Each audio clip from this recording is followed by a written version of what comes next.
dormez, vous mangez et vous partez dans les toilettes, c'est ça seulement. S'il y avait des combats... Bonsoir tout le monde. Cette vidéo m'a fait rire.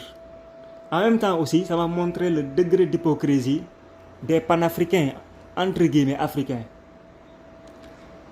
Venant surtout d'un Burkinabé, je ne suis pas étonné.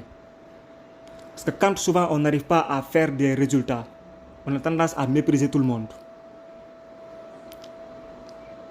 Allant même jusqu'à tenir ce genre de propos vis-à-vis d'un militaire de rang qui a fait ses preuves au niveau du commandement hiérarchique jusqu'à devenir colonel.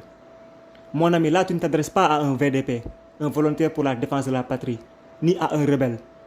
Tu t'adresses à quelqu'un qui a en tout cas fait sa carrière militaire. Mais hypocrite que vous êtes, dans ses propres propos, vous avez décidé de passer sous silence une bonne partie de ses propos. Lesquels? Qu'est-ce qu'il a dit? Lui, il n'a pas parlé de prolongation de mission. Il s'en fout. Qu'est-ce qu'il a dit? Il a dit en Wolof et en français. S'il tenait qu'à lui, à l'instant T même, ils allaient tous plier bagages et rentrer au Sénégal. Ils allaient désengager. Parce que quand c'est fini, point final. Et tout le monde savait que depuis un an, Abdoulaye Diop avait demandé à ce que la MINUSMA finisse cette année. Donc ça s'était réglé bien avant. Tout le monde s'y attendait. Vous faites les choquer. Alors que lui a été clair dans ses propos. Il a parlé de mauvaises conditions de traitement et de mépris par rapport à lui et ses hommes. Pourtant, en 2012, vous ne nous avez pas montré cette image-là de gens méprisants vis-à-vis des Sénégalais. Parce que nous avons été les premiers, nous et les Nigérians, à descendre sur le terrain malien pour aider nos frères maliens. On a perdu 24 fils, on a perdu 24 Sénégalais là-bas. Des Sénégalais qui pouvaient mourir pour d'autres pays. Ils sont venus mourir pour le Mali. À l'époque, il n'y avait pas de mission onusienne. Ils étaient là pour endiguer le phénomène des djihadistes. Vous étiez seuls face à Ansardine, Moujao, Emenela, etc. C'est un fait. Ensuite, ces forces qui sont là-bas, engagées au Mali, dites les termes, il faut aller jusqu'au bout. Ils ne sont pas là-bas en tant que militaires engagés, ils sont là-bas en tant qu'observateurs, ils risquent leur vie. C'est des policiers, ce ne sont plus des militaires. Même pour défendre leur propre vie, riposter en cas de tir, ils doivent appeler l'ONU ou l'armée malienne et demander est-ce que nous avons le droit de répondre. Imaginez. Et partout où ils vont, ils sont accompagnés des militaires maliens. Ce sont les Maliens qui sont souverains et c'est les Maliens et autres qui prennent le commandement. Donc même si le Sénégalais là, il a bac plus 100, une fois sur le sol malien, il ne décide de rien. Même si on lui donne un Malien qui est moins instruit que lui, c'est le Malien qui pilote, c'est le Malien qui décide. Donc on ne va pas leur apprendre leur métier. Lui-même, il a précisé à 3 ou 4 reprises, les Maliens sont souverains, ils sont chez eux. Mais vous avez préféré faire abstraction de tous ces propos-là pour sous-entendre autre chose, pour cacher ce qu'il a voulu dire. Ce qu'il a voulu dire, c'est simple. Il y a ce qu'on appelle le mépris vis-à-vis des soldats sénégalais engagés avec la MINUSMA, parce que juste vous avez un problème avec la MINUSMA, l'ONU et la France. Maintenant, vous voulez ramener ça à des Africains qui n'ont rien demandé. Deuxièmement, vous les traitez comme de la merde. C'est ça qu'il a dit, les frères. C'est ça qu'il a dit. On est tous des Africains, on a le sang chaud. Le gars, il est là pour faire son travail, il fait son job, il s'en fout de l'argent ou de mission onusienne. C'est un colonel sénégalais. Il est bien payé, il est bien entretenu, il est bien habillé, il est bien nourri et il est bien formé. Chez lui là, au Sénégal, il conduit comme voiture de fonction Toyota Land Cruiser ou Prado. Véhicule de fonction attribué par l'armée. Ils ont des salaires de 2 400 000 et quelques, plus leur expérience, l'ancienneté, les primes.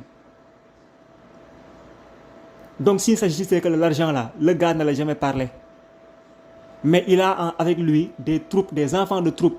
Ce sont ses enfants à lui. Ils sont à son commandement à lui. Donc quand il a parlé, il a fait ce qu'on appelle un mea culpa. Il a parlé avec le cœur. Il a dit tout haut. Ce que beaucoup d'hommes engagés au niveau du Mali pensent tout bas.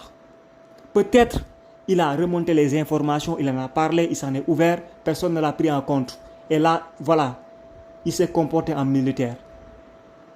Il a réagi. Et là maintenant, vous ouvrez les oreilles. pour venir en plus nous tympaniser avec oui, on ne veut plus le MINUSMA même a dit clairement qu'ils vont quitter le Mali. C'est simple, ils ont maximum jusqu'à 6 mois. Quand Abdoulaye Wade a dégagé l'armée française du Sénégal, les Français ont pris 3 ans pour quitter le Sénégal définitivement, en démantelant tout leur matériel et leur logistique. Quand les Américains ont quitté l'Afghanistan, ça a pris des années. Quand les missions onusiennes ont quitté des terres africaines aussi, ça a pris le temps que ça a pris. Les derniers hommes ont quitté. Lui, il a dit dans sa vidéo que s'il tenait à lui-même, même à l'instant T, même, il allait se retrouver à Dakar avec ses hommes. Donc lui, il s'en fout de si ONU reste ou pas. Mais lui, il a parlé de problèmes de mépris et de respect. C'est ça que vous ne voulez pas entendre. Et de massacre entre peuples. Dans une certaine zone, en parlant de chefs de village, etc., d'exécution. Et vous voulez passer ça sous silence et ensuite venir dépeindre le gars comme voilà quoi, un élément français, etc. Soyez sérieux les gars. Soyez sérieux. Vous ne pouvez pas à chaque fois avoir raison. Les autres aussi ont leur raison, ont leur façon à eux de voir. Ils sont là en tant qu'intervenants, en tant que policiers, même pas en tant que militaires. Leur situation là-bas là, au Mali, ça ne leur plaît pas. Parce qu'ils voulaient être auprès de leur famille. Regardez les matchs du Sénégal. Vivre en Sénégalais. Ils sont à des milliers de kilomètres de chez eux. Dans une zone hostile. Où ils risquent leur vie. Entre mines, etc. Pourtant, ils font le job. À Sévaré, quand vous vous êtes fait attaquer récemment par des djihadistes au niveau de l'aéroport de Sévaré, qui vous a aidé à vous dégager de la situation? Ce sont les Sénégalais qui sont venus desserrer le taux avec leur artillerie et leur équipement. Pourtant, vous n'en parlez pas. Nos militaires le disent. Mais vous attribuez cet acte héroïque aux soldats maliens. C'est chez vous. Mais les gens savent. Les journaux l'ont repris. On a parlé de soldats sénégalais qui ont chassé les djihadistes qui ont voulu encercler l'aéroport de Sévaré. Là où même on disait qu'il y avait des éléments de Wagner. Vous ne nous apprendrez pas comment gérer les enjeux sécuritaires. Allez demander à la Casamance qui l'a circonscrit et qui l'a géré depuis 30 ans jusqu'à ce que ce conflit-là n'atteigne pas d'autres zones du Sénégal. Et ils l'ont fait de façon très intelligente. Pourtant, ils pouvaient venir raser toute la zone. Ils ne l'ont pas fait. Et Casamance, c'est 4 fois plus compliqué que le Nord Mali. Parce qu'au Nord Mali, au moins, il y a du sable, des montagnes, etc. Mais là, tu as du tout en Casamance. C'est des reliefs et zones hyper complexes. En plus, avec une population où tu ne peux pas distinguer qui est qui. À cheval entre 3 ou 4 pays.